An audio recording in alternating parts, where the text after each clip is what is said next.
Good morning and welcome to this module on staffing. The objectives of this lecture are twofold. The first objective is to help the learner to understand the basic features of staffing, its meaning and its significance. The second objective is to help the learner understand the 8-stage process of staffing. What is staffing? Staffing refers to the manner of employing and developing employees to carry out various activities of the organization. Staffing involves various processes like manpower planning, recruitment, training, and wage and benefits administration. Staffing is also a continuous process, and the manager has an eye on the personnel needed by the organization, as some people leave, retire, get promoted, or transferred. As far as the welfare sector is concerned, staffing is an important social welfare administration function. Usually it is handled by a senior level person, namely the human resource manager or the director himself or herself. Staffing involves manning the organization structure through proper and effective selection, appraisal and development of the personnel to fill the roles assigned to the employees or the workforce. According to Henneman and Judge, staffing involves 3 processes, namely acquiring, deploying and retaining. Proper staffing can help create positive impact on organizational effectiveness. Therefore, staffing is the process of attracting, selecting and retaining competent individuals to achieve organizational goals. Ployhart, a scholar in management studies, explains that every organization uses some form of staffing procedure, and staffing is the primary way an organization influences its diversity and human capital. Staffing has several significance. Staffing helps in getting right people for the right job at the right time. It allows the manager to do manpower planning. It contributes to improved organizational productivity. It leads to higher performance of workers. It helps in providing job satisfaction to employees. It assures career advancement of employees. And finally, it maintains merit, harmony and peace in the organization. Now that we have learned about the meaning and significance of staffing, we will move on to understand the process of staffing. The process or the various steps involved in staffing are manpower planning, job analysis, recruitment, selection, placement and induction, training and development, performance appraisal, and finally compensation, promotion and transfer. We will deal about each of these aspects in detail. Manpower planning. Manpower planning is the first process in staffing. According to Fife, manpower planning is a stock-taking and forecasting exercise.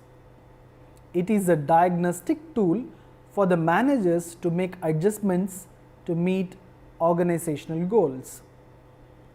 It is a simple process of estimating the manpower requirement and ensuring that the right number of people at the right positions are available for a project or a position for the organization.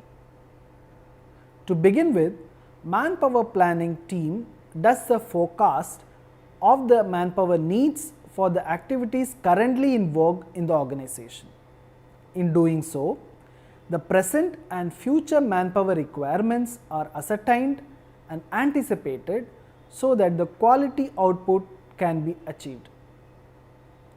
Manpower planning considers the crucial elements such as labor turnover, employee absenteeism, etc. Now we move on to job analysis. Job analysis is the second process of staffing. It is an act of identifying the content of the job in terms of the programs, activities and the task involved. Job analysis allows the manager to understand the important task related to the job and necessary human resources needed for the job to be done well. Thus, job analysis involves describing the duties of the incumbent, nature and conditions of the work, and the qualifications required for the incumbent for the job to be done well. Job analysis helps the organization to prepare a formal document called as job description, often called as JD. This is useful for both the recruiter as well as the applicant, as they become aware of the job specifications and tasks. Thus, job analysis helps in determining the qualifications, skills and experience required for various positions. It involves both identification of each job in terms of duties and responsibilities and determining the abilities and skills that are required for performing the job. The next stage is recruitment. Recruitment refers to the initial steps in employment of people. It involves searching the suitable candidate for various job positions, finding and attracting suitable applicants, etc. Suppose you are starting a community-based campaign on water harvesting. Then the first step you do is to conduct a manpower assessment and finalize the number of staff needed to make the campaign possible. Let us say that based on the assessment we require a campaign manager, a community organizer, an accountant and many community animators. Now you have to go for recruitment. In the case of the campaign which we are talking about, you need to recruit the campaign manager first. Hence, the first step is to determine the qualification and experience required for the job and then prepare a detailed advertisement. The job requirement or the advertisement can be publicized through various sources, internal and external. Internal sources refers to the own organization. For example, if you want to promote and transfer some of the existing employees to fill this vacant position, then that is called internal source. The major advantage of internal recruitment is that it is easier for the director to fill the vacancies as they are conversant with the abilities and skills of the subordinates and have record of their performance. Employees also feel happy as their work performance is recognized by the management through promotion. External sources refer to recruitment from outside. The various external sources of recruitment are media advertisement, employment websites like DevNet Jobs, campus recruitment from reputed educational institutions, and referral from colleagues. The next stage in the process is selection. Selection is the art of choosing the appropriate person from the list of interested candidates for the job. It involves going through the qualification and experience of all the candidates and matching them with the expectation for the job so that we can decide on the most suitable candidate for the job. The entire selection process goes through a number of steps, namely initial screening of the applicants, conducting aptitude test, interview and actual selection of candidates, checking references and issuing appointment letter. What is initial screening of application? Screening involves checking the content of application so as to ascertain the eligibility of the candidate who has applied for the job. Eligibility refers to variables such as age, experience, qualification, etc. Screening is usually done by a screening committee consisting of middle level professionals. Based on screening, a list of eligible candidates for the job is prepared. Candidates not eligible are excluded from further process at this stage only. Candidates who clear the screening process are usually called for an aptitude test conducted by the organization. These tests usually measure the quantitative and qualitative abilities of the candidate. For example, if the job is of a research assistant, it requires high level of analytical skills such as analyzing the census and other quantitative data sets. Therefore, the test to be given should take this into consideration. The test should be able to tell us whether the candidate applying for the job has the required skills to do it. Candidates passing the test are qualified for the next stage. The next stage is interview. It is an important stage in the selection process. Usually, an interview board is constituted for the purpose. The board will have senior executives and external persons as well.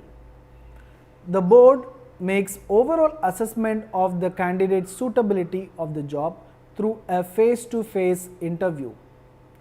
Based on the performance in the face-to-face interview, the best person for the job is selected. But the process does not end here. Checking references is an important next level work.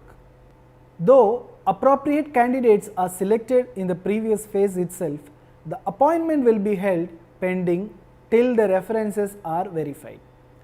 In case of social work jobs, references from the previous employers and teachers are very important.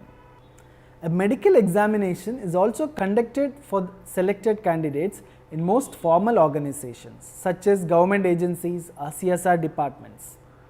In most informal organizations, this stage is skipped. The final aspect is issuing the appointment letter.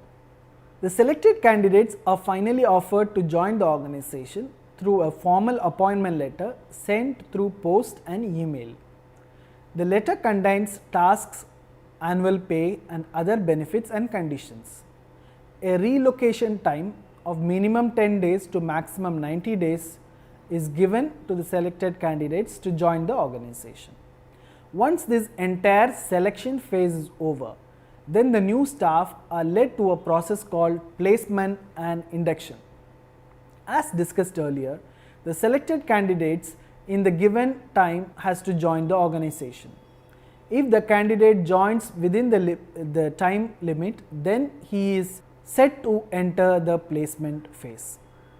To begin with, he or she should report to the concerned authority as mentioned in the appointment letter and formally joins by giving his or her consent.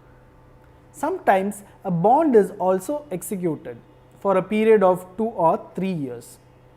Thus, placement refers to the process of candidates joining the position in the organization. Induction or initiation is a related process to placement. Induction is nothing but a practice of introducing the new members to the organization. It is normally a training of 2 to 3 days. Through induction, the new entrants get acquainted and learn to adjust the ways and work and culture of the organization. They also get to know the vision, mission, objectives, organizational structure, strategies and organizational culture of the organization. Though employees work in the organization for a long time in the regular position, training and development is very important. Training and development helps the employees to improve their knowledge and their skills so as to perform their task more effectively. For example, if the candidate is not skilled in Microsoft Office tools, then a training in this component will help them to be more productive at work. There are 2 methods of giving training, namely on the job method and off the job method. On the job method involves coaching, job rotation, learning while working, understudy positions and temporary promotions.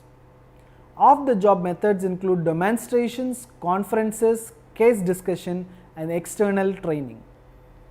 Another important process of staffing is performance appraisal.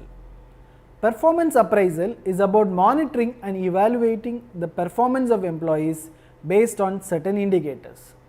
It enables the management to identify the staff who are performing the assigned duties satisfactorily and those who are not, and why. Performance appraisal is thus carried out using a standard questionnaire. Generally, the immediate supervisor does the performance appraisal of his or her subordinates. The final process in staffing is the compensation, promotion and transfer function. Compensation refers to the financial and non-financial rewards given to the employees for their services rendered to the organization. Compensation has two categories, namely primary compensation and supplementary compensation. Primary compensation refers to a fixed amount of pay given every month. It includes wages, salary and allowances paid irrespective of the performance. Supplementary compensation refers to the compensation paid to the employees to motivate him or her. It is also called incentive. After working for a considerable period of time and having put enough service, an employee can also be considered for promotion.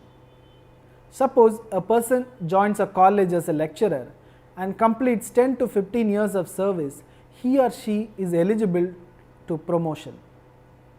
Accordingly, promotion refers to the advancement of an employee to a higher level or position. In many cases, senior level people in the organization get a transfer after working in the region or the state for a certain period of time. Transfer refers to a type of job change where any employee is assigned a different job of the same rank or a higher rank with the same pay or with a higher pay. Transfer enables the employees to gain more experience, which helps them in their career advancement. We have now come to the end of this lecture. Let's do a small recap of what we have learned so far. We learned that staffing is the process of attracting, selecting and retaining competent individuals. We understood that staffing offers job satisfaction and assures the career advancement of employees. We also found out about various steps in staffing such as manpower planning, job analysis, recruitment, selection, placement and induction, training and development, performance appraisal, compensation, promotion and transfer. Hope that this lecture was useful to you. We will meet in another module. Thank you.